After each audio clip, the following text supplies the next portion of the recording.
Hello, this video is an edit of an instructional session. There was no script and the class consisted mainly of me ranting and saying things as they popped up in my head. I have decided to keep it as there are some bits that may be of use to some of you. Please keep in mind that this is only relevant in the context of ARMA 3. I would not recommend that you use any of this in any other context. Opening up a new car. Okay, let's get started. Channel 61 on your long range radios, that is the one that you're gonna be needing for now, just in case. And okay, so we have the weapons most commonly we have in our helicopters are guns, right? In the case of the little bird, the miniguns are good for suppression of infantry, and they are good. They are really good at destroying light vehicles like pickups and so on and so forth. Good for suppressing infantry, not killing infantry, and they are not good for anything else. It's basically a waste of time to shoot it at anything else. They also have unguided rockets. The rockets have a range of about approximately um, 1.5 to 2.5 clicks in the general vicinity if you're doing an area target. They are good, excellent for infantry, excellent for light vehicles, so for medium vehicles. You can uncrew a BMP, I guess, if you put enough of them, and they are not really very good against armor. They are good against structures too. So the next weapon that we have are guided missiles, and in general, you can lump them all into 7 kilometer range, more or less, depending on various factors. But that is the maximum range at which you can use them, I would say. Um, some of them lock on radar, some of them lock on heat, so warm engines, for example. Some of them lock on lasers, and some of them lock in a combination of them. The most favorable one we have is a dagger that can lock basically into everything. It can lock on a radar target, it can lock on a hot target without any radar on, which is how we use it mostly in the little bird. It can follow your guidance, your visual guidance, as if it was a wire guided tow, and it can lock onto either your own laser or the laser designator from another unit. So that's just a quick overview. Uh, the one that we're missing there is the gun in the Apache. Effective range is about 1.5 kilometers, pushing it. It's good against light vehicles, okay against light armor, doesn't do anything at all to heavy armor unless you stand right there where the heavy armor can shoot back at you. And against infantry, I would say it's so better at suppressing than at actually killing. But I mean, it's far better than the little birds miniguns and or the side guns on the other helicopters that we have at that. The drawback is that for you to be able to hit point targets like that, you have to be into range of pretty much anything over a medium machine gun that is in the general area. So you are basically exposing yourself in order to obtain the kill. I would say it is an excellent weapon for mopping up operations. It's a great defensive weapon when you're doing recon, I guess, and get surprised by an enemy formation. But as a general rule, if you're using it, you're exposing yourself to be shot down. One factor that you need to keep in mind at all times when you're talking about tactics, and it is either limited use or narrow tolerance techniques. Those are techniques that work great in their specific case, but can be disastrous if you don't check all the boxes that you need to check in order of preparation of the battlefield. For example, let's jump topics and talk about fast roping, for example. Great technique if you are in the middle of a forest and you need to put troops down, and there is no real enemy presence around. So for a deployment of a special forces team that's gonna do a long range patrol, it's a great technique. It's an awful technique if you're gonna be deploying in the presence of the enemy because the helicopters will be there immobile pretty much and visible for everyone.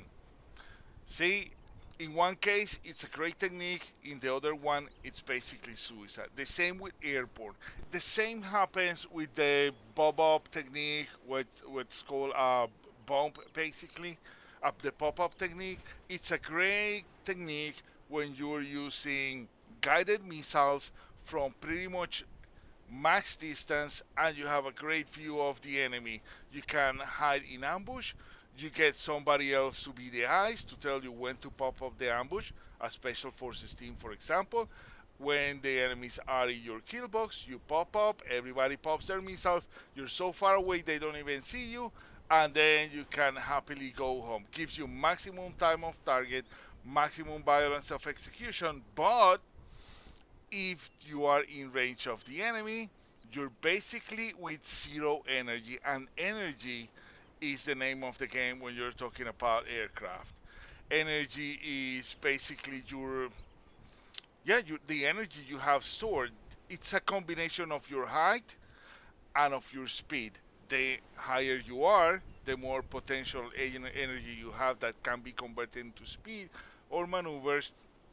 The faster you are, well, the more kinetic energy you have at the time, and you trade one for the other. If you pull back on your cyclic, for example, your nose goes up, you start climbing, you start losing altitude, speed. I'm sorry, but you gain in altitude. Then you can trade that altitude back for speed if you pitch down. It's a simple concept, but it's in theory, but it is very, I guess, difficult to grasp in combat conditions. So our aim here is to get you a couple of additional tools into your toolbox that you can use in order to perform the most advantageous attack that you can while conserving and maximizing your defensive aspect, which is your energy. If you are moving at high speed, if you have altitude, and if you have distance from the target, you may be able to defend a manpad, but if you're on top of them, pretty much immobile, you just have no chance. The manpad will be on you before you can basically pop up flares or do anything about it. You guys follow me? Yep. Okay, so now that you know what the pop-up technique is, let's talk about other techniques. And these are called basically, well, I call them running techniques. Please open your map. Let's look at the airfield. Let's say that the center of the airfield is the target. I'm gonna throw a beautiful circle. Do you see it? Oh, it's perfect. Okay, let's say Hmm. that I am attacking from the sea. So one of the techniques that we want to practice today is the J attack, where one aircraft or a flight coming from a distance execute their attack and then veer off into another direction, and it will look something like this.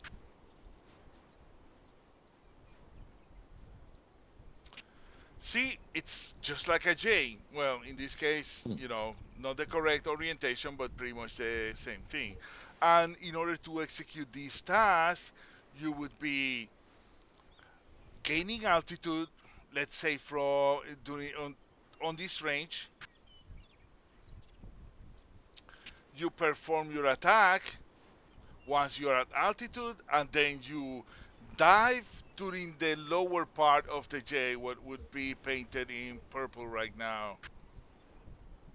See, you're using the cliff, which is right here. It's gonna be in another color. Hold on, blue. You're hiding behind terrain until you gain maximum speed. You're bumping up to altitude. You perform your attack, and you lose altitude quickly in order to hide behind the ridge again. Easy enough? Yeah. Yeah. Okay. Now, if you put two J's together, what you have is what is called a racetrack. So let's complete the J.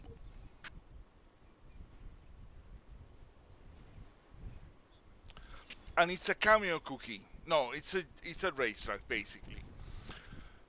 Um, when you enter the racetrack, it's basically the upward leg of the J. You move along, gain altitude, line up the target, perform your attack, hide behind cover, and then you reset. Now, this is painted in the sky, so there is no reason why you need to do it in exactly the same track time and time again. So every time you leave the J, you reset it to a new position. Like for example, the racetrack. Sorry, you reset it to a new position so that you pop up in a different place. In ARMA, just like in real life, once the enemy loses visual track of you and sensor track of you, they reset. They won't be waiting for you. If you did this racetrack, for example, at high altitude the whole time, the enemy will be waiting for you when you're coming back. And if they have the range, they will shoot at you and they will start moving towards you, which they may do in the racetrack anyway, even if you hide.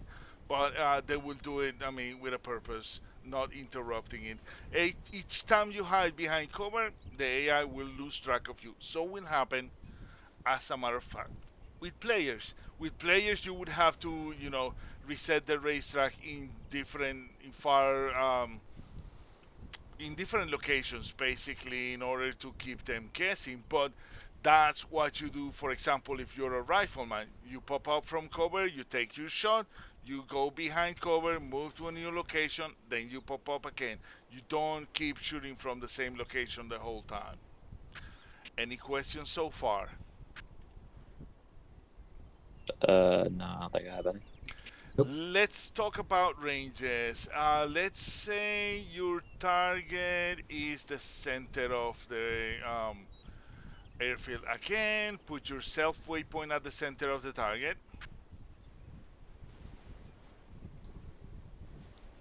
like here. Do you know how to do that? Yeah, shift click. Shift and click, exactly. Now, the racetrack. Talking about, if we're talking about dome fire missiles, these are more or less the ranges. I'm gonna mark them on the map. You want to go out to, let's say, just to start, 3 kilometers.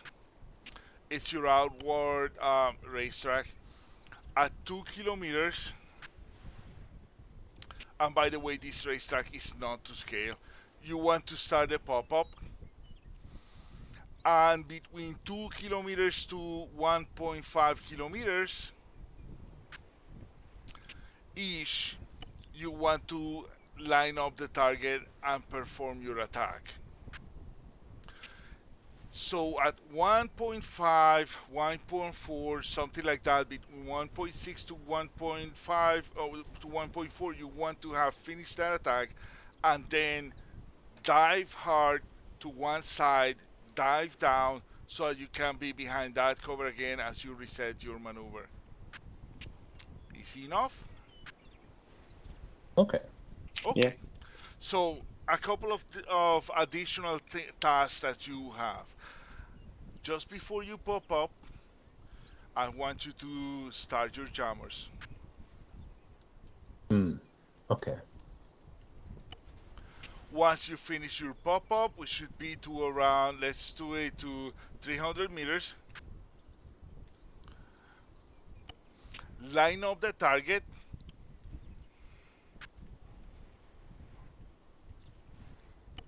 You do a ranging shot with a single rocket. Two rockets, I mean, if you can't really control them, or if you get too happy on the trigger, too nervous or whatever, that will give you, that will allow you to adjust. And the human eye and the human hand work in a way that that ranging shot will probably allow you to adjust enough to get you on target. So you do your ranging shot, and after that, in the rest of the red line, you perform your attack. Okay. Your attack should be 3, maybe 4 rockets. No more than that. You can do 2 pairs, for example, 1 2, 1 2, go back down. That will, you won't have much time for any more than that. If you get greedy, you try to come too close, that's when a BMP with a 20 millimeter cannon pops up and pops you down. You understand it? It's what I told you yesterday. Good hunters are patient. So take your shots, reset the racetrack, go to a different location, start it again, perform the attack again. Every time you will be getting closer to the target until you complete your task. Now, your rockets are explosive in nature, so you have like a 20-meter range around them. You don't have to be spot on target. You just have to be close enough for an explosive effect. So don't try to be a perfectionist either. If you do your 2 sets, you're not close enough, don't worry. You probably got some love downrange. Just reset and try it again. Now, remember that Yeah. mobility is life in combat. Have you heard about these move, shoot, and communicate thing? Yeah. Yeah. Okay. Many times. In higher order terms, and we work a little bit higher than that level, and the infantryman level, it's firepower, maneuver, and command and control. So the maneuver aspect is key to doing this. If you're not maneuvering at all times, like moving, resetting, moving to a different location, using cover to make the enemy sensors lose track of you, turning your radar on and off, to when you turning it on when you need to scout, turning it off, moving to a different position, scouting from that position, you're not doing it right. I mean, you are giving the enemy an easy shot.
Okay, different armament.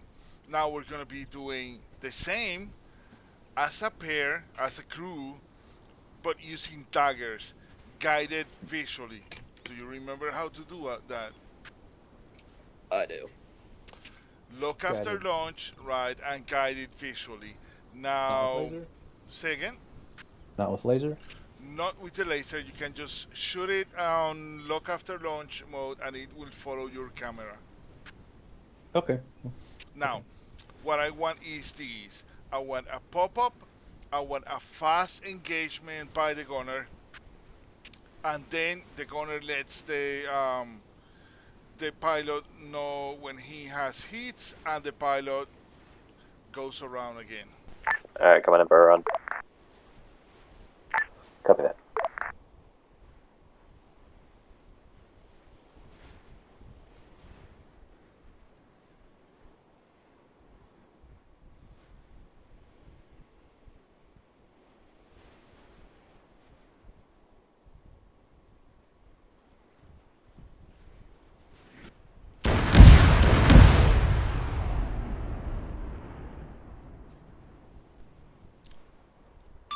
That was perfect. Now, since the daggers are guided, you don't need to line them up so carefully, so there is no need to do such a high bump. Also, you don't need to come in straight at the target. Do this run in the same way. On the next run, I'm gonna give you an angle. You gotta like draw it on the map then? I will.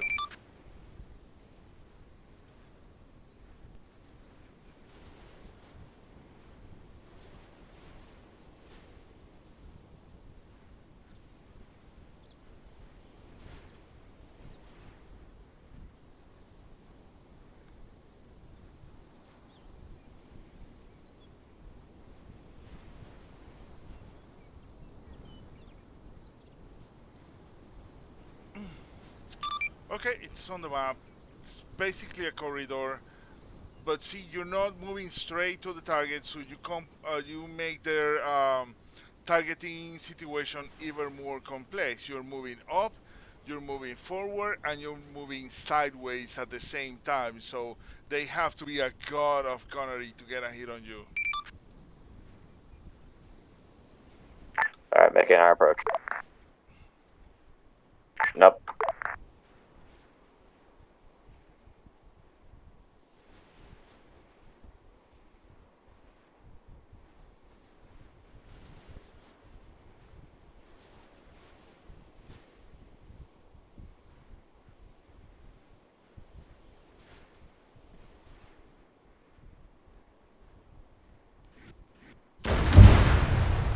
Alright. Excellent. Now land and switch roles so that each gets a trial at both positions.